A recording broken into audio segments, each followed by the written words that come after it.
Bonjour à toutes et à tous. Aujourd'hui, on se retrouve avec Maud qui a accepté mon invitation. On va parler bien sûr de l'hypnose, des accompagnements. Et puis Maud va nous parler un peu de son chemin, de ses expériences dans l'hypnose avec les artistes, en lien avec les artistes, le flow artistique, etc. C'est un domaine que j'aime beaucoup, que j'explore depuis quelques années déjà, et je suis tombé un peu par hasard sur Maude et sur la publication qu'elle avait mis, qu'elle faisait des formations dans ce sens. Du coup, je l'ai contactée, et ça tombait bien parce que je recherchais une personne qui avait un lien direct avec les artistes et des expériences dans ce domaine. Donc Maud, si tu veux bien te présenter, parce que moi je te connais pas du tout, en l'occurrence on a Oui, échangé quelques mots par Messenger, et puis nous voilà. Donc oui, je c'est te la laisse la première fois parole. qu'on se parle, effectivement. Oui. Bah, merci beaucoup, Marc, pour ton invitation. Moi, je communique pas beaucoup sur mon travail avec les artistes et les sportifs. Donc, je te remercie beaucoup de me permettre de le faire. Donc, moi, je m'appelle Maud Vémiens. J'ai un cabinet d'hypnothérapie à Paris, dans le centre de Paris, depuis une petite dizaine d'années maintenant. C'est un cabinet généraliste hein, qui n'avait pas du tout vocation à se spécialiser. Donc, l'hypnose, l'hypnothérapie, c'est mon activité principale depuis 10 ans. Et au fil du temps, j'ai reçu de plus en plus de gens qui avaient des enjeux artistiques. Donc, moi, j'ai une formation de musicienne, de harpiste plus précisément. J'ai fait beaucoup de harpe très jeune. J'ai commencé à faire des concours nationaux, internationaux vers l'âge de 10 ans. Et puis, j'ai eu un début de carrière. Et pour différentes raisons, j'ai stoppé ma carrière, ce qui n'a d'ailleurs jamais été un regret. Et puis, au fur et à mesure des enjeux que j'avais en cabinet, j'ai raccroché un peu les wagons. Et puis, progressivement, j'ai développé, avec les gens qui se confiaient à mon soin, une manière particulière de travailler en transe, une manière particulière de faire de la préparation mentale, jusqu'à ce que ça devienne un peu le cœur de mon travail. Voilà, en gros. D'accord. Intéressant. Je sais même pas où tu es situé, dans quelle région? Je suis à Paris, À deuxième Paris. arrondissement. On est ici, D'accord. boulevard Montmartre, au cœur Ouais. de Paris. Là, on Ah, est dans mon cabinet. d'accord. D'accord. Je te pose cette question-là parce que je pense que ça y joue aussi. Bon, après, tu peux faire aussi en visio, mais je pense que le fait d'être dans une grande ville, ça te rapproche aussi encore plus. Paris, c'est la ville des artistes, des lumières. Donc je pense que indirectement, ça y a peut-être aussi, peut-être joué aussi, en tout cas sur le long de ta Ouais, carrière après. Mhm. évidemment. Évidemment, moi, j'ai commencé complètement par hasard à développer ce que j'appelais alors, c'était, tu sais, il y a 6, 7 ans, on appelait ça la méthode. Ça n'avait pas de nom. J'ai commencé à travailler avec des danseurs par hasard. Euh, Et puis, de fil en aiguille, le bouche à oreille aidant, ici on est juste à côté de l'opéra, mes amitiés aussi aidant, parce que j'ai conservé un réseau de mon activité de musicienne, les gens se sont passés le mot. Et je travaille beaucoup avec des étudiants d'école supérieure. Je travaille avec un réseau formidable qui s'appelle Opéra Off, qui est un réseau de mécénat pour les chanteurs de tout style. À l'origine, c'est pour les chanteurs lyriques, pour les chanteurs de tout style. Et puis, de fil en aiguille, j'ai travaillé avec des comédiens, j'ai travaillé avec des plasticiens. Puis, tu sais aussi le fait que les gens qui viennent pour autre chose aient une profession artistique, c'est quelque chose que je vais utiliser en séance. On est parfois amené à faire un travail autour de ça. Mais c'est évident que le fait d'être à Paris fait que je rencontre beaucoup de gens euh, qui ont des professions artistiques, beaucoup plus, je pense, que dans une petite ville Dans du une centre de petite la ville. France, je pense. Est-ce que tu accompagnes donc individuellement les artistes ou aussi en groupe? Est-ce que tu fais aussi J'ai pas fait énormément de groupes, c'est surtout de l'accompagnement individuel. Et puis, il y a 3 ans maintenant, j'ai lancé une formation en groupe, qui est une formation à l'état de flow, où on est dans Ouais, ce que moi j'appelle l'état de flow. Je pense qu'on en c'est, reparlera. On est ça en état doit de flow être, pendant tout le ça week-end. doit être Ouais, c'est celle-ci ça. que tu avais C'est mis. ça. Ouais. Et là, ce que j'aime bien, c'est que des artistes professionnels ou non, d'âges différents, d'expériences différentes se rencontrent. Donc, il y a plein d'objectifs dans le stage, hein, de la préparation mentale, de la gestion des émotions, le travail sur des croyances, sur une auto-hypnose particulière. Mais l'enjeu fondamental, c'est qu'on soit dans ce type de transe très particulier. Moi, j'ai fini par appeler l'état de flow parce que c'est un mot connu pendant 2 jours. Voilà, en gros. D'accord. Donc, on fait du groupe à ce Ça- moment-là. Une fois tous les 2, 3 mois. La prochaine session, c'est le 14 décembre. D'accord. Voilà. Ouais, donc c'est intéressant. Je te posais cette question-là parce que dernièrement, l'année dernière, j'avais accompagné un- un comédien qui fait du théâtre et des petites séries, hein. Moi, je suis à Genève. Et il m'expliquait Génial. que dans son théâtre, il y a une dame qui vient de temps à autre et leur donner des cours d'hypnose, justement pour être à l'aise, etc. Et que ça faisait déjà quelques années que c'était déjà en place. Donc c'était super intéressant de discuter avec lui. Il venait pas du tout par rapport à cette demande, du coup, me voir, hein. Ça n'avait rien à voir avec la scène, mais en discutant, c'était super passionnant et j'étais un peu étonné. Je ne savais pas que ça se faisait. En même temps, l'hypnose, on la retrouve un peu partout, mais vraiment jusqu'au théâtre et qui est une coach comme ça qui vient donner des cours d'hypnose. Bah, ça ne m'étonne pas des Suisses qui ont toujours de brillantes Oui, idées, hein, généralement, et qui sont très, très innovants.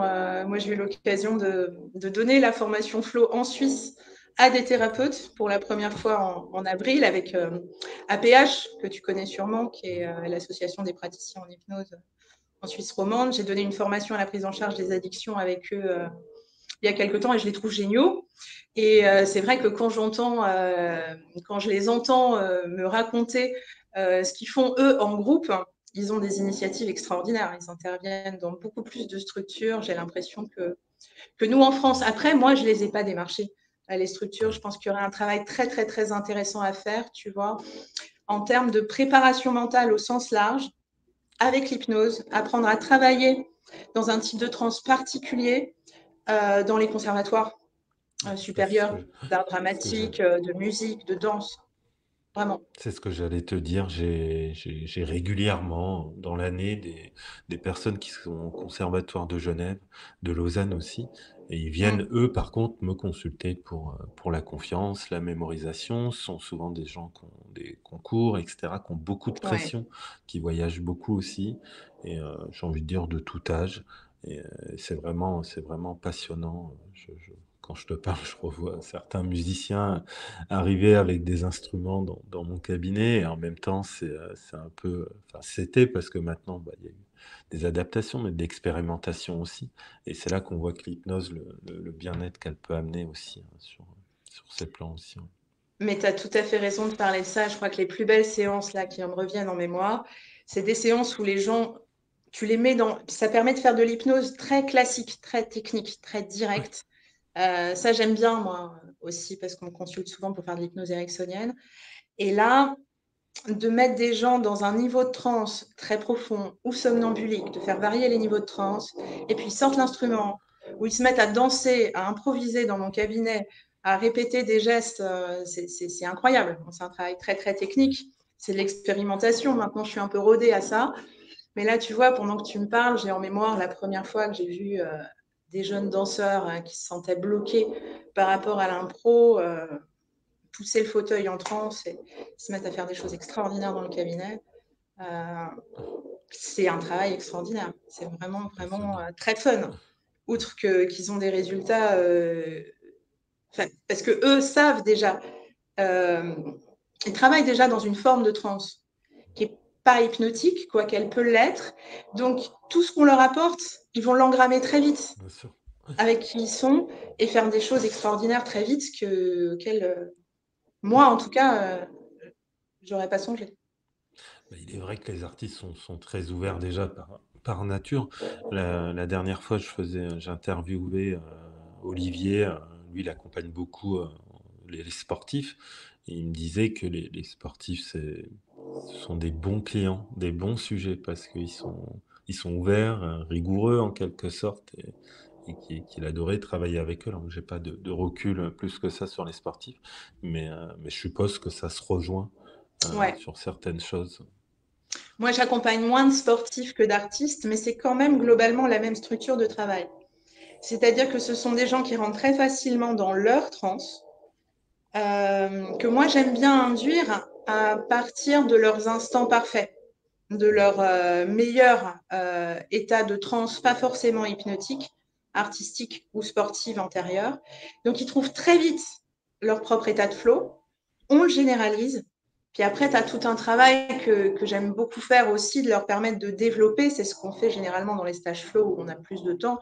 Un espace de créativité avec des trans hypnotiques plus profondes ou de nature différente qui permet d'élargir d'élargir leur travail, surtout en termes de créativité. Mais c'est vrai que c'est pas des gens avec qui tu vas galérer euh, pour, Mmh. euh, pour, euh, pour avoir un rapport à ce que c'est que l'hypnose. Même et surtout s'ils disent qu'ils sont très stressés et qu'ils savent pas lâcher prise. Même, Mmh. même et surtout dans ces cas-là. Mais c'est vrai qu'ils sont demandeurs. Après, il faut savoir que, l'art et l'hypnose, c'est toute une histoire. Depuis, plus d'un siècle, on a des écrits dessus. Malheureusement, c'est pas assez mis en avant. Moi, des fois, je le mets un peu en avant. Il y a des récits, des historiens qui ont travaillé dessus. Mozart, par exemple, avait un lien, comme ça de flow aussi, il l'expliquait, à l'époque. Enfin, il y a plein de choses avec, des pianistes, des danseurs, tu évoquais et cetera. On pourrait écrire, je suppose, un livre, ne serait-ce que sur, l'hypnose et les artistes. Et c'est dommage qu'aujourd'hui, c'est pour ça que je t'ai proposé, parce que de voir des personnes qui se préoccupent, qui s'intéressent à ça, c'est passionnant. On a tendance à penser que l'hypnose, c'est que thérapeutique, voire clinique, Non. et puis un peu le show, le spectacle. Mais pour les artistes, si seulement elle était beaucoup plus mise en avant, ça permettrait à beaucoup d'artistes de prendre connaissance, qu'il y a plein de possibilités avec l'hypnose, énormément.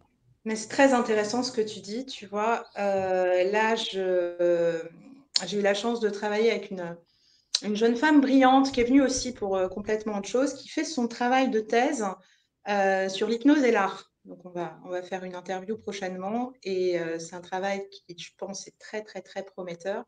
Elle va participer à diffuser ça. Et moi, ce que je peux dire de ça, dans mon expérience antérieure, quand j'ai commencé à faire de l'hypnose thérapeutique, qui n'était pas un but professionnel en soi au début, c'est de me retrouver dans un état de transe très particulier, qui n'est pas celui du sujet, la transe de l'opérateur, qui est très particulière, qui était très proche de l'état dans lequel je travaillais quand je faisais de la harpe à un assez haut niveau. Mmh. Et j'ai vraiment la sensation en séance d'être sur un fil de communication qui fait appel au conscient, parce qu'à un moment, j'écoute au niveau du conscient, et aussi à ma transe et à une forme de communication inconsciente qui est un espace de co-création, complètement éphémère, complètement unique, dans lequel on co-crée quelque chose avec, de l'énergie, de l'intellect, de l'inconscient, du changement, des manifestations d'hypnose classiques. J'ai vraiment l'impression qu'on n'est pas dans quelque chose de purement artistique, mais dans un espace de co-création qui est quand même très, très, très, très proche de la démarche artistique, quand même. Oui, parfois, il peut avoir aussi un côté, alors, un peu métaphorique, mais de possession, enfin, possession d'artistes aussi. Moi, je me suis amusé à créer, entre guillemets, des avatars, sous hypnose avec des artistes et de pas dire de leur faire jouer de se réincarner en Mozart, mais parfois on n'en est pas loin finalement. Et ça pose même question. C'est, Ouais, c'est, c'est vraiment, ça peut être troublant, pour, la personne qui se revoit ou qui se souvient, parce que le but c'est qu'ils se souviennent quand c'est comme ça, mais ça va pas avec leur façon de jouer d'habitude. Ou c'est pas, ouais, je et comprends. pourtant ils le font. Je Et comprends ce que tu veux dire. c'est c'est intriguant. Enfin, c'est là qu'on voit aussi la capacité du cerveau, certainement pour les plus rationnels d'entre nous, et la façon qu'on peut s'adapter comme ça, finalement les ressources qu'on peut avoir en nous, sur, j'ai envie de dire, des simples suggestions en Mm. hypnose. Peut-être que ça va au-delà, ça. Après, chacun. On travaille après, moi je travaille avec, je pense toi aussi, je travaille avec les croyances de la personne qui est en face de moi, hein, qui est plus ou moins, on fait du travail plus ou moins technique, plus ou moins, on va dire énergétique au sens large. Moi, un travail que j'aime beaucoup, beaucoup faire, c'est, pour le coup, c'est très, très technique, c'est construire des routines aux danseurs, aux musiciens qui passent des concours. Ça a toujours des gros enjeux avec les salles de chauffe où ça ne se passe jamais comme prévu. Enfin, beaucoup de choses se jouent dans ce qui se passe juste avant la scène, et même avec des artistes expérimentés hein, qui sont en tournée, et de pouvoir engrammer, ancrer les meilleures routines, les meilleures chauffes qu'ils ont faites à différents moments par rapport aux différentes choses dont ils ont besoin, pouvoir engrammer une barre, hein, par exemple pour un danseur classique avec tes pliés, tes dégagés, tes jetés, tout ce qui fait la grammaire du danseur, pouvoir engrammer ça rapidement avec de l'entraînement qui fait que ça chauffe vraiment, outre que tu te sens très bien, ça fait partie du travail technique de base que j'aime bien leur enseigner. Et puis, à contrario, de l'autre côté, tu as tous ces moments de transe très profonde, très énigmatique, où on aurait beaucoup de mal à expliquer ce qu'on fait. Il vaut mieux filmer la séance et puis la diffuser, en fait, où les gens découvrent de très nouvelles manières de faire. J'ai eu une très belle séance comme ça récemment avec une chorégraphe brillante hein, qui a une carrière formidable et qui, suite à une blessure, avait besoin de renouveler complètement sa manière de créer avec ses danseurs, avec son corps. Je ne sais pas ce qu'elle a trouvé, je sais ce que j'ai fait très peu de choses, mais on est dans un espace qui est quasi magique quand on communique en transe avec des gens qui ont une créativité comme ça. C'est vraiment eux qui nous guident, je trouve. C'est incroyable. Ouais, c'est vrai, c'est comme tu dis, c'est incroyable. Je sais pas si tu avais vu sur ma chaîne, j'ai fait plusieurs vidéos avec des artistes, une peintre et une dessinatrice, et ils sont sous hypnose, et du coup, bah, tout est automatique, les yeux ouverts, et les deux, ils le disent. Tu vois, hein, la vitesse, on est vraiment dans. Jamais ils font comme ça. On pourrait penser que c'est accéléré, mais pas du tout. Et, et au réveil, ils disent, je n'étais qu'une marionnette. Ce que je dessine là, je le dessine pas en temps normal. La personne qui dessine le dessin, elle dit jamais je dessine des visages. C'est pas mon. Et là, elle Mmh. dessine un visage. Mmh. Et l'autre personne qui peint, on la voit peindre. On pourrait être avec elle, il n'y a plus personne autour. Il n'y a plus que la peinture. Elle a les yeux grands ouverts en somnambulisme et elle peint. Et Bah, ils sont très pareil, il y a proches. une vitesse, c'est très. Ouais, ils ont dit marionnette, je crois, les deux, mais c'est vraiment ça, en fait. Si, qu'ils étaient possédés, mais dans le bon sens, à ce moment-là, quoi. Mais l'artiste est possédé de toute façon, en quelque sorte, Bah, il par y a comme nature. quelque chose qui est dirigé. Je trouve qu'il y a il y a les deux dimensions. Mais j'avais pas regardé en entier ta vidéo avec la peintre, mais je vois très bien ce que tu veux dire, où on est très proche de ce que moi j'appelle l'état de flow, c'est-à-dire tu es en transe et tu pas en transe à la fois. Tu as une vision panoramique très étendue, qui est la vision du comédien quand tout se passe mal sur scène, mais en fait tout se passe bien dans le jeu. Ces sortes d'instants improbables comme ça qui se créent. En même temps, ils sont en transe, dans une transe très dissociée, il se passe quelque chose de magique. Le temps s'arrête. Euh, on a une vision externe qui est très, très, très, très, très étendue. On n'a pas accès à des émotions de type personnel, plutôt à une sorte d'émotion universelle qui est un peu un continuum entre la sérénité ou la jouissance selon l'énergie de la personne. Euh, c'est très proche aussi de ce qu'on décrit comme état de flow dans la littérature, en fait. Sauf que l'hypnose permet d'accéder à ça très simplement, plutôt Mhm. que C'est de un faire de la accélérateur. théorie, du Mhm. coaching, pour chercher un espèce de graal, d'état d'excellence qui en fait se trouve très très vite, je Mhm. trouve, dans Oui, les c'est accompagnements d'hypnose. un accélérateur en quelque sorte de cet état. Tu sais d'où ça vient le flow, enfin l'histoire du flow? Est-ce que... Euh, bah, euh, Moi, je sais comment je me suis rapprochée de ce terme-là. Après, d'où ça vient, ça a été popularisé par le travail d'un psy hongrois il y a une vingtaine d'années, dont j'arrive jamais à prononcer le nom. Et moi, je suis tombée là-dessus quand j'essayais de nommer ce que je faisais. Moi, au départ, je parlais d'instant parfait, ce qui me semblait important quand on a des artistes en cabinet qui généralement ont des enjeux autour de la comparaison, parce qu'ils sont entraînés à ça, et des enjeux matériels, parce que vivre de son art aujourd'hui, en post-Covid, c'est quelque chose, et ça pour tout le monde. Il me semblait essentiel de les remettre avant toute chose dans leurs instants parfaits, dans ces instants de sérénité et de jouissance à la fois, euh, qui se produisent parfois quand on performe ou quand on crée. Moi, j'appelais ça instant parfait à partir de ma propre expérience.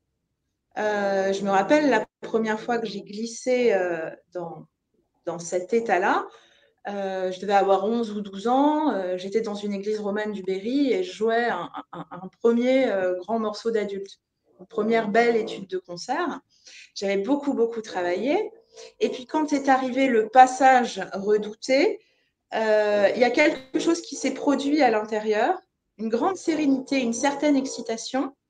Non seulement je savais que ça allait être chouette, mais ça allait être chouette d'une manière différente de ce que j'avais prévu. J'avais rien prévoir et j'avais hâte. Je voyais le public dans ma vision périphérique très très bien, qu'on m'avait dit surtout tu regardes pas, ça va te faire stresser, j'étais petite, tu vois. Je voyais mes doigts, j'avais un contact très très physique avec la harpe et c'était une déflagration quoi, en termes d'émotion, en termes de qualité de son. J'entendais de l'extérieur, j'entendais de l'intérieur, j'avais une vision panoramique de tout ce que je faisais, c'était une pure transe. Tu vois. Et Mhm. ça, c'est quelque chose que j'ai retrouvé avec une intensité moindre dans mon cabinet d'hypnose quand je travaillais mon propre état de transe. Parce que moi, je crois, euh, et j'ai été formée comme ça aussi, je crois que l'opérateur doit être dans un certain niveau de transe. Et j'ai retrouvé des petites choses comme ça. Je l'ai vu chez des gens qui se synchronisaient à cet état-là, des artistes. Et puis, c'est comme ça que je me suis dit qu'il fallait généraliser ça, tu vois, cet état-là, que si les gens étaient dans cet état-là tout le temps, bah, ça se passerait vachement mieux, déjà.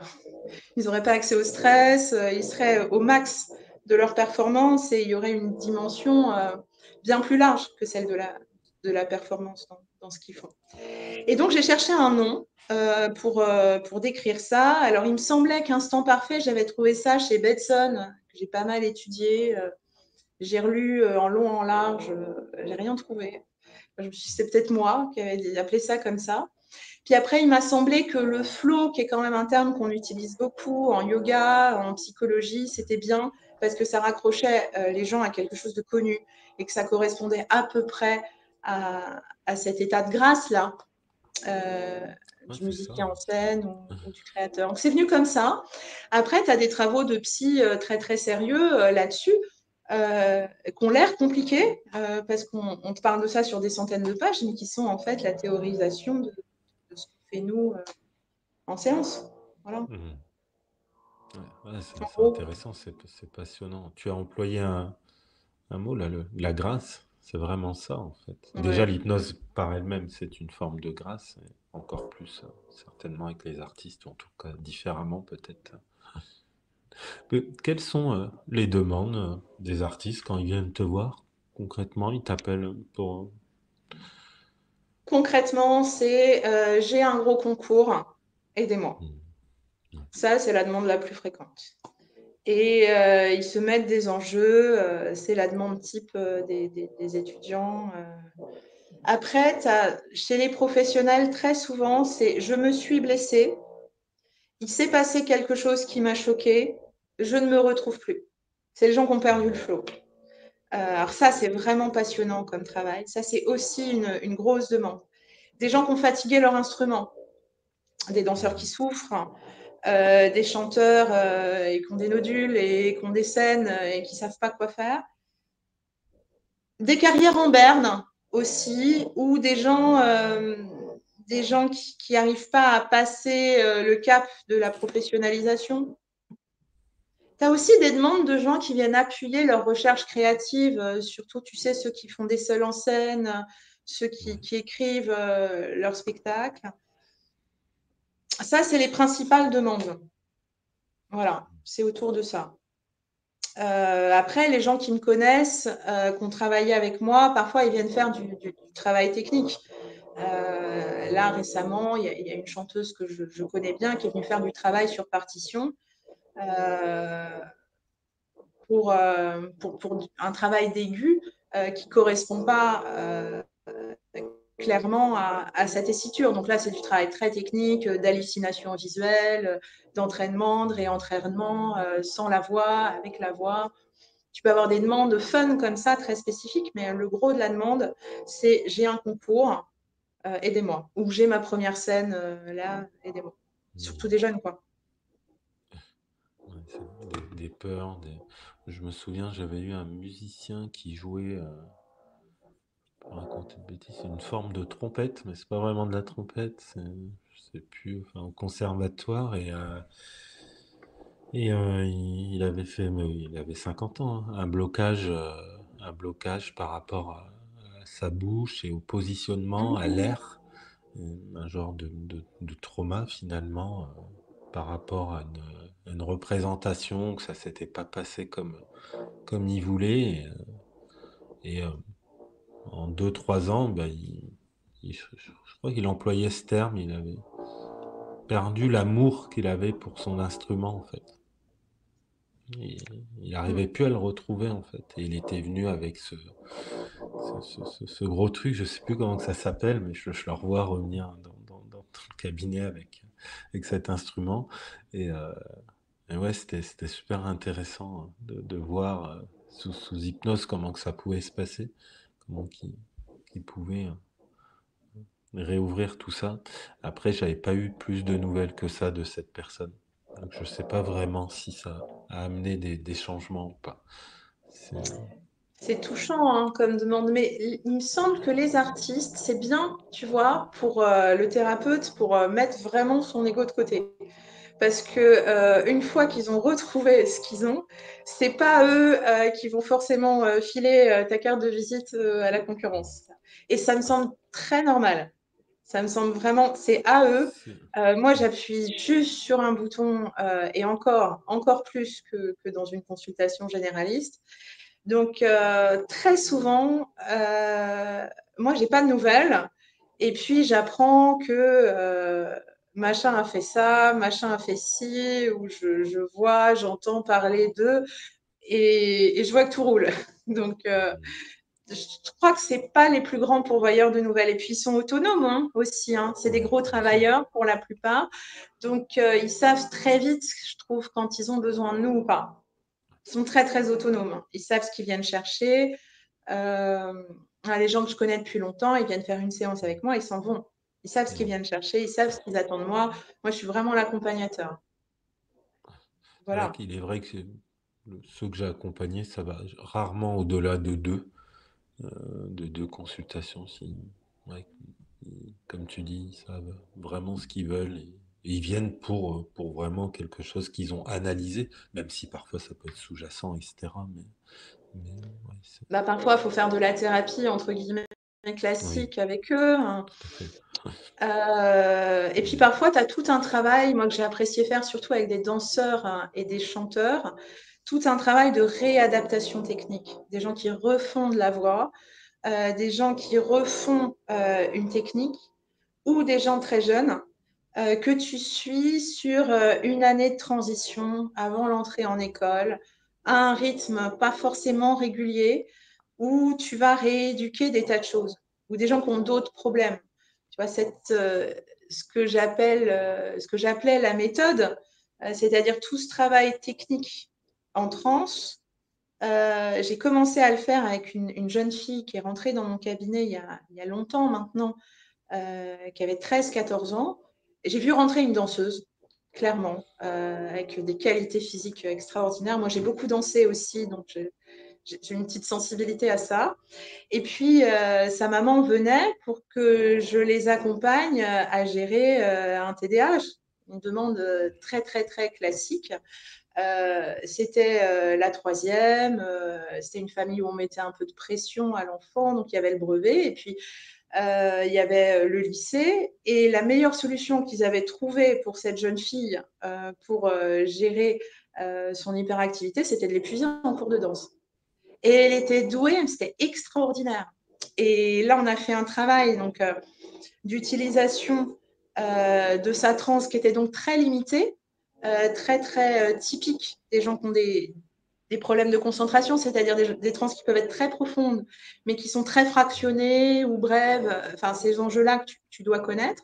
On a beaucoup utilisé ça pendant que je travaillais avec sa maman, et on a développé au fil de l'année, au fil de ces variations, un travail très technique en transe, dans lequel elle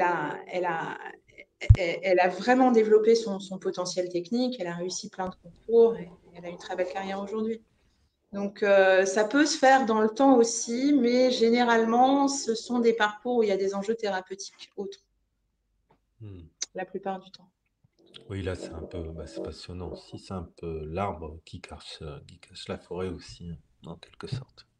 Ouais, c'est un Hmm. très très bon souvenir. Merci à elle, hein, parce que c'est avec des gens comme ça que j'ai pu découvrir hein, Ouais. tout ce qu'on pouvait faire. Merci à elle. Là, quand tu parles de ça, des danseurs, il y a un point particulier, c'est le rapport au corps. Ouais. Au corps, à l'emplacement aussi. Enfin, je sais pas comment expliquer ça, l'environnement, peut-être plus qu'un musicien. Tu veux dire avec le placement du regard dans l'espace? Ouais, l'espace, je suppose. J'ai, j'ai pas le souvenir d'avoir accompagné des danseurs, non. Mais Moi, j'aime je bien pense les que faire. Ouais, ouais, il y a un truc avec l'espace. Moi, j'aime bien les faire marquer en transe. Marquer, c'est quand tu fais un geste, pas avec toute la puissance technique.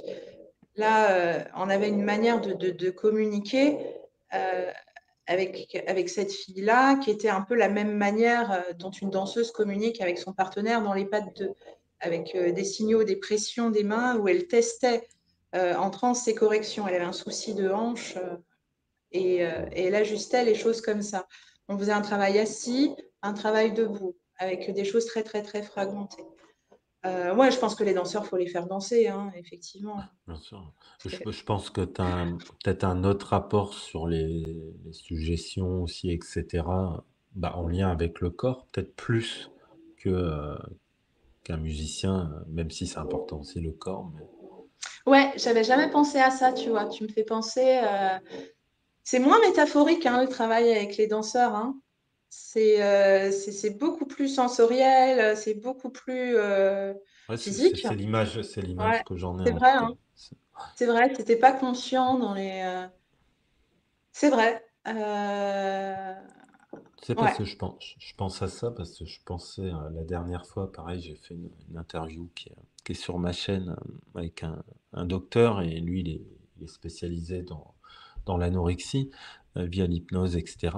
Et il expliquait, en fait, j'aimais bien son analogie, son expérience, et justement, pas avec ses mots, mais il leur expliquait, souvent il fallait danser, il fallait réapproprier le corps, mais chose qu'on fait rarement dans les accompagnements classiques d'anorexie, en quelque sorte, et que lui, il avait un peu entre guillemets, cassé les codes, mais de par ses rencontres, etc., il avait, je ne sais plus exactement comment qu'il l'explique, mais à la base, il avait rencontré une danseuse, enfin, c'était elle qui lui avait expliqué, mais enfin, il y avait plein de choses super intéressantes. Je la conseille, cette interview. Et ça me Ouais, je faisait regardais penser à ça. ça, aux artistes. Et lui, il a insisté de toute façon dans beaucoup des accompagnements, quelle que soit la demande, le rapport au corps. Et je suppose qu'avec enfin, les danseurs, ça doit être encore plus flagrant finalement, parce que c'est leur quotidien. C'est vraiment. Ouais, c'est plus flagrant. Mais tu sais, en fait, le danseur, naturellement en transe, il est très mobile. C'est quelqu'un, c'est une machine à suggestion euh, sur le plan physique. Mais même le musicien, en fait, si tu déclenches tu suggères une lévitation du bras à un violoniste, tu vas voir des choses très très belles. Oui. Et sans suggestion, tu vois, tous les instruments à archer, le nombre de lévitations spontanées dans un bon niveau de transe, mais ça doit être du 70%. Je n'ai pas fait de stats, mais je trouve que c'est quelque chose, de toute façon, qu'on sous-estime beaucoup et que moi, j'aime bien travailler. Le rapport le fait que l'hypnose, c'est de la rééducation, tu vois, sur le plan physique, sur le plan de la proprioception, c'est quand même le cœur de notre travail, pouvoir gérer, modifier, travailler de la sensation. Et ça, c'est présent dans tous mes accompagnements, mais c'est vrai que ça fait partie du travail très, très chouette, que tu vois plus avec un musicien qu'avec un comédien, plus avec un danseur qu'avec un musicien. Mais tu vois, je suis pas très consciente de tout ça. C'est toi Ouais. qui me fais prendre conscience de ça. Moi, souvent, j'accompagne, j'ai l'impression, tu vois, d'être un pianiste qui joue le moins fort possible et de mettre en valeur le soliste quand je travaille avec eux. Tu vois. Et c'est beau d'accompagner les artistes, enfin, comme tu le fais, tu vois. Ça prend beaucoup de place dans tes accompagnements. Ouais. De plus en plus, sans que j'ai rien fait trop de particulier pour ça, avec ce bouche à oreille lent, parce que souvent, comme on le disait, quoi, c'est la petite jeune fille dont on parlait, elle disait c'est mon truc à moi. Moi, j'en parle Oui, pas. c'est ce que C'est j'avais mon envie de te secret. dire tout à l'heure. C'est Tu un peu vois. leur jardin secret. Ouais, absolument. Mais tu as des enseignants après qui te recommandent, que tu connais pas. Voilà, des collègues, des confrères. Bon, ça prend combien? Ça doit prendre 50% pratiquement de mon travail. Et je communique pas du tout. Faudrait, hein, parce que c'est intéressant. Mais bon, Et j'aime c'est bien là qu'on. conserver une activité généraliste en cabinet aussi, hein. Oui, bien sûr, à côté. Mais c'est C'est là bien. qu'on voit aussi les parcours de chacun. Tu vois, moi, je le vois avec les personnes que je fais des interviews, etc. Ils accompagnent des personnes qui n'étaient pas forcément destinées. Bon, toi, tu as quand même un parcours déjà quand même artistique. Mais après, c'est l'univers, j'ai envie de dire, qui renvoie vers des personnes telles que toi ou d'autres suivant les accompagnements de chacun. Et la plupart communiquent pas du tout dessus. Je pourrais prendre Ouais, plein ouais, d'exemples comme c'est ça. vrai. Et c'est Bah, c'est tant pas mieux, je suis pas forcément la seule, là-dessus, hein. hein. Parce Ouais. que moi, Mais je c'est me dis, il souvent faudrait qu'on. peut-être quand même communiquer, mais bon, pour différentes raisons, la vie, tu vois, je le fais pas. J'avais pas d'ambition particulière du tout dans ce domaine-là. Voilà. Si Ouais, tu veux, ça a été le cadeau Mm. de retrouver des expériences dans ma propre transe, mais surtout dans mon travail de danse hypnotique, en fait, avec l'autre, euh, au hasard des accompagnements cabinet. Puis après, il y a des amis artistes même qui m'ont envoyé des élèves qui m'ont un peu lancé là-dedans. Il y a des gens qui m'ont lancé et j'ai beaucoup de gratitude pour eux. Parce qu'ils m'ont appris qu'on pouvait faire des choses que je ne soupçonnais pas. Mais c'est vrai que j'avais aucune ambition. C'est un peu la joie, tu vois, de retrouver des choses qui étaient en moi, puis inutilisées, qui se transforment et qui servent. Hein, parce que j'utilise ma propre transe aussi Et dans en ça. même temps, certainement que dans ton chemin de vie, tout était, entre guillemets, un peu à sa place. Justement, le fait que tes vécu, toi, des choses artistiques, etc., bah, ça t'a amené où tu en es maintenant. Ouais, je crois qu'ils ont besoin aussi. Ils n'ont pas besoin d'avoir un grand soliste en face d'eux, mais ils ont besoin d'avoir quelqu'un qui a un petit peu de l'expérience Des de la codes. scène, Hmm. de la frustration ou des enjeux que ça génère. Je crois qu'on n'a pas besoin d'être spécialisé non plus outre mesure, mais d'avoir ouais, certains codes, quoi. Bah, Pas je pense trop que c'est non plus, je facile. crois. Tu vois, pas trop non plus. Je pense pas que. Parce que sinon, tu as un truc de miroir, Hmm. c'est un truc de comparaison. Je suis pas sûre que ce soit très utile, mais bon, je suppose qu'il est utile d'avoir quelques codes, ouais. Je suppose. Hmm. Il y a deux points que j'aimerais bien qu'on revienne. Tu as parlé de jeunes filles, donc est-ce que tu accompagnes les enfants aussi ou pas du Ouais, tout? Oui, ouais, si, ouais. ouais, je croyais Ouais, que tu t'en avais parlé, je crois. ouais, ouais, j'accompagne les enfants et donc leurs parents Oui. en Ah bah toute oui, tu logique, l'as en précisé, oui, filigrane. qu'il y avait la main. Ouais, ouais, ouais, bah, je travaille plus ou moins avec les parents selon ce qu'il y a à faire. Mais de toute façon, moi, je suis assez attachée à la dimension systémique, si tu veux, de la tradition ericksonienne. Moi, c'est un peu de là dont je viens hein, en termes de formation universitaire. Et donc, j'ai du plaisir ouais, à travailler avec les tout jeunes et plus ou moins avec leurs parents qui viennent avec leurs petits violons, leurs auditions. Ouais, j'aime bien. Et puis J'aime bien. les enfants, ça ouvre encore plus un monde artistique, en quelque sorte. Ouais, là, faut pas être trop accroché à des codes intellectuels ou à des protocoles, hein, ça c'est sûr. Sinon, sinon, ça marche pas. Hein. Ouais. Non, c'est Pour un travailler. vrai plaisir. Pour travailler de temps en temps avec des enfants, rien à voir avec des artistes, mais il est vrai que des fois on se demande même si, s'ils se moquent pas de nous, entre guillemets, par rapport à la transe, mais ils sont vraiment en transe, et très souvent, très rapidement, Oui, et dans des hallucinations ou autres.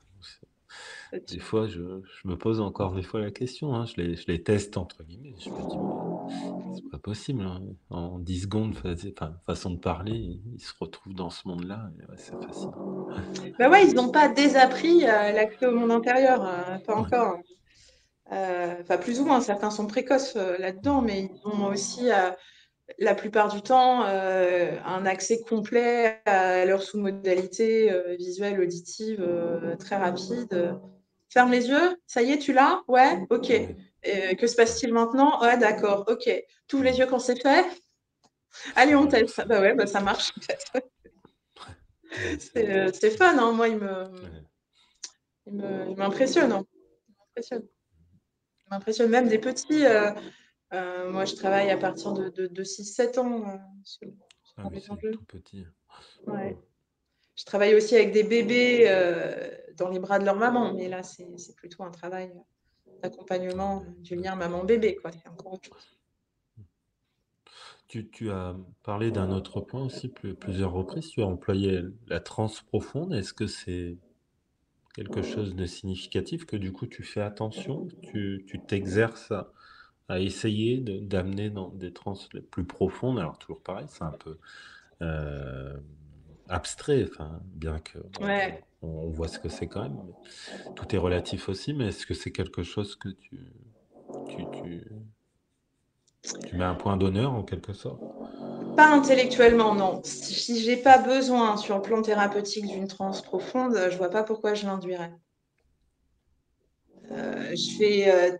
T'as parfois, notamment quand tu accompagnes, c'est un peu mon deuxième dada, hein, d'accompagner des gens qui ont des problèmes d'addiction. À un moment, tu as besoin de travailler avec du conscient, d'une transe moyenne, hein, pour reprendre le vocabulaire ericksonien classique.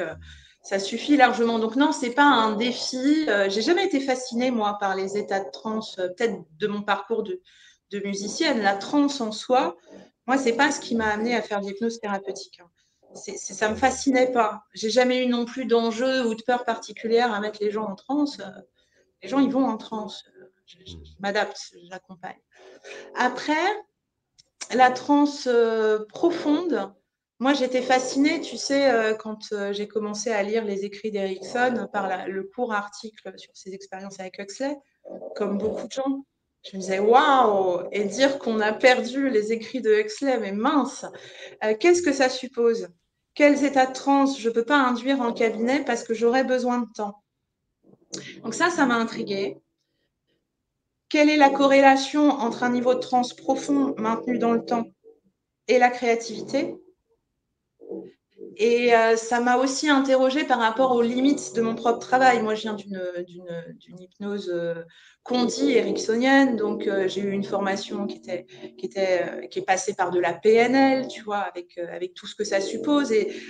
Et j'attache de l'importance à la qualité de la transe, pas à tisser une métaphore et faire un peu de PNL avec une induction. Donc, je dirais que ça m'intéresse plutôt en termes de toutes les possibilités de mon travail, tu vois, et du rapport entre transe profonde et créativité. Je trouve le travail, par exemple, de Corinne Sombrin, que je ne connais pas personnellement, passionnant. Qu'est-ce que ça suppose? Une transe plus profonde, une transe où il n'y a pas de conscient, quoi, maintenu dans le temps pour la créativité. Ça m'intéresse. Après, ce n'est pas une recherche en soi dans les séances en cabinet. Par contre, je consacre dans les stages flow un moment, comme ils sont en transe pendant 48 heures avec moi, avec eux, tous ensemble, à expérimenter. Oui, On oui, voit c'est ce qui se passe. important. Tu vois, les Ouais. choses qu'on ne peut pas faire en cabinet parce qu'on a une heure et Bien sûr. demie, selon le temps de séance qu'on fait. Je ne suis pas sûre d'avoir répondu à ta question, je me suis un peu emballée. Si, bah c'est très bien, c'est ça que je voulais voir. En fait, toi, tu mets pas forcément de profonde, mais tu fais de l'hypnose. Comme on dit souvent, soit il y a hypnose ou il n'y a pas hypnose, et finalement tu réponds à la question parce que les, les échelles en soi, oui, il y a des signes, etc. Mais moi, je sais pas. Dans ma philosophie, soit je pars du principe qu'il y a hypnose ou il n'y a pas hypnose. Donc, du coup, il n'y a pas forcément de transe profonde, mais il n'y a pas de transe partielle non plus. Avoir un idéomoteur avec, je sais pas, une main qui se rapproche ou parler à un doigt, ce n'est pas de l'hypnose, quoi. Donc, tu vois, c'est Ouais. juste, c'est soit il y a hypnose ou il n'y a pas hypnose, mais du coup, en partant de ce postulat, bah après, il n'y a plus de question de savoir les échelles ou pas. Il y a des sujets qui ont besoin un peu plus peut-être d'entraînement, etc. Mais du coup, il y a plus de pression, en fait. Tu te dis pas, il faut absolument vivre une transe profonde, et je pense que ça rejoint un peu ta philosophie. Ouais, vraiment, j'aime bien cette manière de voir. J'aime bien ta manière de voir. Ça simplifie grandement les choses parce que sinon on se met tous à gloser avec nos manières de voir les choses différemment. Plus personne se comprend et c'est dommage. Et je me souviens d'une interview que tu as fait que j'avais bien aimée où vous parliez de ça à quatre voix avec Ouais, il y avait Antoine Garnier, il y exactement. avait Manu Winter, je Ouais, crois que c'était Daniel Goschwitz. Et il y a des discussions très intéressantes autour de ça. À un moment, tu fais de l'hypnose ou tu fais pas d'hypnose. ouais, Après, moi, ce que j'aime bien, c'est faire varier selon la nature du travail, à quel niveau tu travailles. Au niveau émotionnel, au niveau physique, j'aime bien faire varier les niveaux de transe avec ça. Avoir des trans. J'aime bien quand c'est un peu sophistiqué, tu vois, quand c'est un peu technique sur le plan linguistique, parce que ça m'amuse, en fait. Mais je pense que c'est assez utile quand tu travailles à différents niveaux de communication au sein d'un même travail, que tu aies des trans euh, différentes, plus ou moins dissociées, plus ou moins profondes. Je pense que c'est utile pour l'intégration du travail. Tu vois. J'utilise ça. ouais, c'est intéressant, c'est passionnant. Tous ces domaines-là. Pendant que tu parlais, je pensais, je vais te dire, est-ce que tu parlais tout à l'heure des groupes? euh, Est-ce que tu as déjà fait des groupes de danseurs à plusieurs ou d'artistes ou vraiment, ou peut-être c'est même un rêve entre guillemets, ou je veux pas te dire de mettre un orchestre entier sous hypnose, mais est-ce que Ah c'est si, des c'est bien choses, ça. ça, C'est bien ça. ça, ça pourrait être une sacrée expérience. Ah, merci pour l'idée, ça c'est bien. En fait, je crois que la difficulté, ça doit être d'avoir un visuel, tu vois, avec d'avoir tout le monde dans ton champ. J'ai jamais travaillé, non, avec un groupe de danseurs comme ça. Par contre, dans mes formations, que ce soit pour des thérapeutes ou pour des artistes, il y a toujours des moments de transe collective, hein. tout ce qui est induit, enseigné, c'est dans des trans collectives, tu as toujours des trans bilans. Donc, ouais, je m'amuse beaucoup, beaucoup à faire ça. Puis après, à quel moment c'est moi qui induis, à quel moment il y a quelque chose qui se passe dans le groupe. Enfin, il y a des choses avec des gens qui sont finalement expérimentés. Parce qu'à un moment, les gens qui viennent en stage, soit ils maîtrisent déjà leur propre hypnose, ils savent utiliser leur propre auto-hypnose, une auto-hypnose personnelle avant de venir, soit ils apprennent à le faire. Donc, tu as un niveau d'intensité de communication non verbale qui est très importante. Et ça, c'est vraiment, vraiment, vraiment, vraiment fun. Et les gens, ils trouvent des choses qu'ils ne trouveraient pas en accompagnement direct. Mais je n'ai pas vraiment mesuré encore toutes les possibilités que ça offre. Ça peut être. Vraiment pas. Hein. Je pense que là, tu vois, en discutant de ça avec toi, en termes d'ouverture à l'autre, d'ouverture au monde extérieur, aux partenariats qui sont tellement importants pour eux, je crois que je suis loin de tout ce qu'on peut faire. Mais eux, ils décrivent souvent des choses très émouvantes à la fin des stages, dans le rapport aux autres, avec des mots très personnels. À explorer. Hein. Ouais, avec les années, ben, ça me fait rebondir sur Geoffrey Seco, tu connais? Ouais, voir ces spectacles, Ah, hop, on a une petite coupure. Ouais. c'est une erreur. Je le connais pas personnellement. Je sais qu'il est musicien de formation et je sais que lui, il aime jouer et mettre en transe à la fois dans ses spectacles. Hein. Je crois que c'est ça hein, qu'il fait. Oh, bah, Je connais pas je suis déjà exactement allé son voir travail. Hein. un de ses spectacles il y a 2-3 ans. Euh, oui, c'est. Alors après, je veux pas reprendre, c'est, enfin, modifier ces termes, donc je sais pas. On Mmh. avait fait un live avec lui, mais Ouais. faudrait que je revoie exactement. Mais il faudrait que j'aille voir un de ses spectacles, effectivement. Ouais, ouais, ouais, bien sûr. Ouais, C'est j'ai intéressant. vu, j'ai entendu parler de son travail, j'ai vu En tout cas, des ça annonces met sur les réseaux. en lumière l'hypnose en lien encore bah, avec la musique, avec les artistes, etc. Lui, il le fait à sa manière, il remplit des salles, donc c'est quand même pas mal du tout. Après, il y a peut-être un côté un peu plus méditatif. Moi, c'est ce que j'en ai Mmh, perçu d'accord. sur le moment. Maintenant, les gens dans le public avaient l'air de vivre des choses parfois même extraordinaires, donc tant mieux à travers la musique et une guidance tout en, tout en faisant une hypnose peut-être méditative, mais qui amène sur un effet de groupe, en tout cas, des choses qui m'ont l'air très intéressantes. Ouais, puis c'est une sacrée difficulté quand tu es sur scène avec les éclairages, tu as un public, voilà, d'amener les gens ensemble dans une vague de transe. Donc, je comprends cette manière méditative d'emmener le public. En tout cas, ça a le mérite de rapprocher les liens entre art et hypnose Bien sûr. auprès du grand public. Et ça, c'est super. Il C'est a fait super. le choix d'embarquer toute la salle, en tout cas d'essayer d'embarquer toute la salle, plutôt que un choix plutôt de l'ordre du spectacle, de faire Ouais. monter sur scène. Et est-ce que c'est bien ou pas, je ne sais pas, mais en tout cas, moi, l'impression que j'avais, c'est que la salle était vraiment prise par le concert et en même temps par l'hypnose. Donc là, c'est là que ça devient intéressant. Je sais pas, nous étions peut-être au moins 300 personnes, c'était un gros théâtre. Donc 300-400, peut-être même plus, enfin, je sais, je me rends pas compte. Mais c'était. Au début, je pensais qu'il allait faire monter des personnes sur scène. Et pas du tout, en fait. Ça a du mérite hein, comme opérateur. Et puis, ça a le mérite aussi, tu vois. Je me dis, ça doit être intéressant d'observer comment les gens alimentent la transe des autres dans un public comme Ouais, ça, hein, toute cette dimension c'est là que collective de l'hypnose. Mais en tout cas, en tant qu'opérateur, ça me semble être une prise de risque et une démarche d'humilité à la fois super intéressante. ouais, super intéressant. Je comprends juste. Ouais, ouais, non, mais c'est vraiment intéressant. Est-ce que tu veux bien nous expliquer un peu, hop, je rebranchais, nous expliquer par rapport à tes ateliers, comment que ça se passe justement? Ouais, avec Comment, plaisir. quel est le cadre en quelque sorte? Le cadre, il est à la fois libre et personnel. C'est ça que j'aime bien. On se rejoint dans une salle un samedi matin et on se dit au revoir dans la salle un dimanche après-midi. Tu viens avec ton instrument, avec tes dessins, avec, avec qui tu es. Si tu as un enjeu, c'est bien. Si tu n'en as pas, c'est bien. Si tu viens juste explorer, c'est moi qui va faire le travail de chef d'orchestre.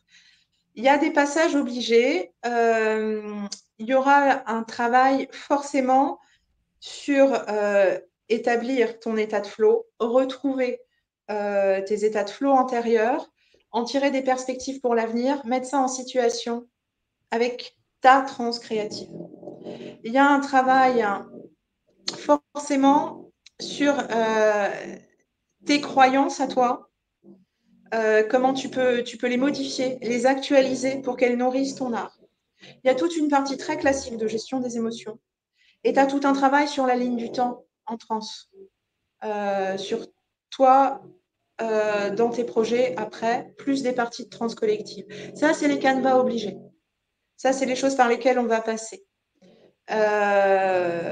Mais au-delà de ça, c'est une vaste expérimentation dans laquelle tu vas non seulement mettre en place ton état de flow, mais tu vas le garder. Et ça, c'est super important parce que le musicien, je prends l'exemple du musicien, mais un danseur, un plasticien, c'est pareil. Tu as un rapport au temps qui est différent, donc il faut un peu adapter. Mais en gros, si tu es dans ton état de flow quand tu travailles, quand tu prends un cours avec un prof redouté ou si tu es un artiste confirmé, quand tu travailles avec quelqu'un avec qui tu n'accroches pas, quand tu es en état de flow sur scène, quand tu es en état de flow tout le temps, en fait, quand tu apprends à le maintenir, cet état dans lequel tu es en transe et pas en transe à la fois, il peut rien t'arriver.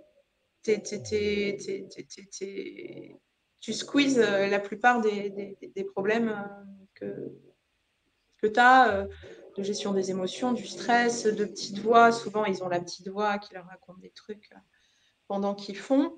Donc, le gros objectif, c'est ça. C'est généralement ce qu'ils décrivent, c'est un changement dans leur travail. Alors, évidemment, on n'apprend pas à faire, je crois, hein, c'est mon opinion du moins, on apprend, enfin, au niveau inconscient, on sait que ce qu'on a appris. Donc, si tu n'as pas travaillé un problème technique, tu ressortiras de ce stage encore avec le problème technique. Hein. Mais c'est comme une expansion des possibles. Hein. C'est vécu comme ça. Puis c'est un espace de rencontre aussi. Ils se Oui, ce que thérapeutes j'allais eux-mêmes. dire, Hein. ça doit être passionnant parce que du coup, tu mélanges plusieurs genres, plusieurs artistes Ouais, venus d'univers différents finalement. ouais. Je sais jamais qui C'est à l'avance qui je vais avoir. Enfin, ouais. ça, c'est mon taf, quoi. Après, Hmm. c'est toute la partie, Ouais, c'est ouais, intéressant. c'est toute la partie d'impro. Ouais, je me suis retrouvée dans des stages où tu avais une grande majorité de chanteurs, dans des stages où tu avais des gens qui étaient très, très pros, qui avaient vraiment des enjeux essentiellement au niveau d'aller plus loin de la créativité, et puis deux, trois personnes qui étaient très jeunes. Bon, parfois, tu as des équilibres étonnants. Tu as des Hmm. stages qui sont plus méditatifs. C'est les dessinateurs, les Oui. plasticiens, les gens qui écrivent. C'est pas le même travail. Voilà, on s'adapte. Ça m'amène à la réflexion, chose que j'avais jamais pensé, mais je sais pas ce que ça donnerait s'il serait vraiment ouvert tout ce qui va être le cirque. Par exemple, le Cirque du Soleil, ou est-ce que c'est tellement déjà des bosseurs à la base, est-ce que finalement ils seraient ouverts, ou au contraire peut-être pas du tout, peut-être que ça pourrait inconsciemment pour eux biaiser leur travail, enfin biaiser dans le C'est sens, intéressant, ça. Moi, j'ai jamais travaillé avec des circassiens, moi. c'est T'as travaillé avec des c'est- circassiens, toi? pas du tout, mais si un Jamais. jour t'en as l'occasion, n'hésite pas à nous faire C'est un vrai? retour. J'ai jamais travaillé avec des circassiens. Bah, de loin, c'est un milieu que je connais pas, hein. De loin, il me semble que, que ça pourrait être très pertinent de travailler avec eux. Alors, qu'est-ce qui fait que ils viennent pas? Est-ce qu'ils ont assez de ressources, notamment du fait de la troupe, de leur polyvalence pour C'est s'alimenter tout seuls? Est-ce que c'est pas dans leur culture d'aller chez l'hypnothérapeute? J'en sais rien, Mmh. j'en sais rien. Après, ce sont des bosseurs aussi, donc Ouais. peut-être Ouais, qu'ils le font ouais, aussi, ouais. hein, certains, hein. Ouais, peut-être que Ouais, c'est certains le vrai que tu font. as pas les mêmes enjeux de mise au travail que tu as chez des gens qui écrivent des spectacles ou même Oui. chez certains, Mmh. comédiens. Hem, Bah, après ça Ça ça dépend les rejoint comédiens, c'est très variable les comédiens. oui. Bah, les comédiens, il y a beaucoup de comédiens, qui se servent de l'hypnose ou du coaching entre guillemets «mental». On le sait pas forcément, mais, hem, moi j'accompagne aussi de temps à autre des personnes qui sont en politique, par exemple. On Ouais. penserait pas comme ça, mais dès qu'ils se doivent de prendre la parole et cetera, c'est pas évident et tout artiste, enfin beaucoup d'artistes, ils ont le trac, ils y Mmh. pensent, parfois ils angoissent même, au bout de 40 ans de carrière et on le voit avec des grands artistes, connus, ils le disent souvent et en même temps, ça fait partie aussi du processus. Donc certains ne veulent pas travailler dessus. Il y en a même qui se rendent, malades. Je sais plus, bah, je crois que c'est Johnny Hallyday qui était, souvent malade avant d'entrer, sur scène. Enfin malade, angoissé et pourtant, c'était un artiste, remarquable une fois sur scène. Et je pense que les chanteurs, c'est encore différent qu'un acteur. Un acteur, c'est un plateau, c'est c'est différent que le chanteur. C'est vraiment, le rideau qui se lève et il faut y aller. C'est Comme, tellement le physique, hein. politicien, même si c'est différent, le politicien, on attend de lui, aussi. Le travail avec les chanteurs, il est très, très, très précieux et moi j'ai une amie, qui est chanteuse lyrique et qui enseigne, d'une manière assez particulière, très, très personnelle, très hypnotique aussi, qui me disait: «On n'a pas besoin de les faire chanter en transe, tu as pas besoin de les faire chanter, c'est tellement physique». C'est tu ton propre instrument, donc je trouve que le travail avec les chanteurs, c'est vraiment un travail liminaire, quoi. Tu es vraiment au Mmh. cœur du rapport corps-émotion, émotion-sensation, voilà, tout passe, ils sont leur propre instrument. Le danseur aussi, mais le danseur a une panoplie presque plus variée, en Mmh. fait, c'est le travail avec les chanteurs, je trouve qu'il est très, très, très précieux, pour nous, pour Mmh. l'accompagnateur. Mmh. Moi, j'aime beaucoup les accompagner. Mais ouais, voilà. Ouais, Mais c'est passionnant. ouais, c'est passionnant. J'ai j'avais aussi, mis la main dessus, je pourrais te les envoyer, des documentations que les acteurs avaient, enfin, utilisé de l'hypnose pour les tournages de films. Les Ah ouais? phobies, les peurs, Génial. ouais et qu'en fait, il y avait pas mal. Dans le monde du cinéma, apparemment, il y aurait des hypnothérapeutes, des hypnotiseurs qui seraient entre guillemets «dédiés à ça», en tout cas à l'époque, pour venir travailler, dans l'ombre, sur certaines peurs et cet article-là, je te l'enverrai Avec et plaisir, ouais. Ouais, ouais. je crois qu'il précise qu'il y a certains films qui n'auraient pas forcément pu être doublés ou doublés, qu'il aurait fallu des doublures ou et cetera et justement, ils ont mis, la personne sous hypnose telle qu'on le ferait, en spectacle, finalement. Pas forcément Mmh. peut-être travailler la peur finalement, le «symptôme» entre guillemets, mais plutôt comme un spectacle. Réveillez-vous et je le veux et faites ce que je vous dis par rapport à une scène à tourner. Mais c'est très, très, très intéressant C'est ça. C'est alors je très pense que c'est intéressant. quand même, très, très minime, enfin, c'est des milieux très fermés en soi. Est-ce que ça se fait encore maintenant? Je présume. Heu, Je sais pas, j'ai un bon bouche à oreille dans le milieu du cinéma, mais ils me racontent pas ça, hein. Il faudra que je leur mais demande. mais je Mais t'enverrai, avec plaisir, ouais. Ouais, ouais, ouais, avec typiquement, plaisir. bah, des phobies. Par exemple, tourner une scène, je sais pas, avec des araignées, par exemple. Bah, quelqu'un qui a la phobie de l'araignée, qui a pas forcément envie de travailler dessus ou autre. Il y a pas forcément la doublure ou c'est pas possible. Hop, Ouais, j'avais jamais on va pensé le à mettre ça. sous hypnose ou un saut dans le vide entre guillemets, Vertige, vertige, travailler avec les animaux, ouais. ouais. J'avais bien aimé. C'est un article qui date déjà de quelques années, hein, donc à voir maintenant avec, les effets spéciaux et cetera. Tout est possible maintenant. Ouais et puis maintenant, on a les services de l'hypnotiseur se sont un peu externalisés aussi, hein, avec le boom du cabinet Mmh. d'hypnose. On n'est plus dans cette confidentialité de plateau Ah, c'est des années mmh, 80 avec les mythes de l'hypnose directe avant que la PNL ou le travail de Rossi ou des principaux diffuseurs de l'hypnose, principalement ericksonienne, mais même plus classique, soit diffusé. mmh, J'aime bien ce côté absolument. mystérieux, là, ça m'intrigue, avec Et plaisir. je t'enverrai les articles. Très bien. Bon, je crois qu'on arrive au bout, Maud. C'était un bon moment.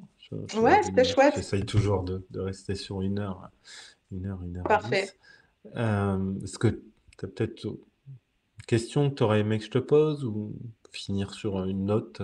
Ah, une question que j'aurais aimé que tu me poses. Non, je crois que j'ai bien aimé les questions que tu m'as posées.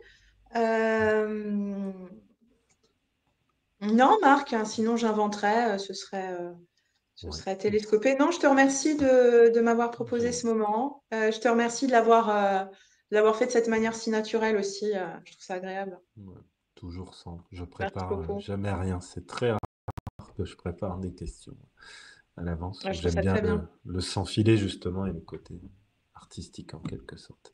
J'ai mis Ouais, ton site moi internet aussi. qui s'affiche pour les Eh ben, c'est personnes super, qui je te veulent te remercie. contacter par la suite. Puis bah, n'hésite Ouais, pas à j'y nous mettrai à jour le partager planning des ateliers ouais, rapidement. Et pour puis, les ateliers.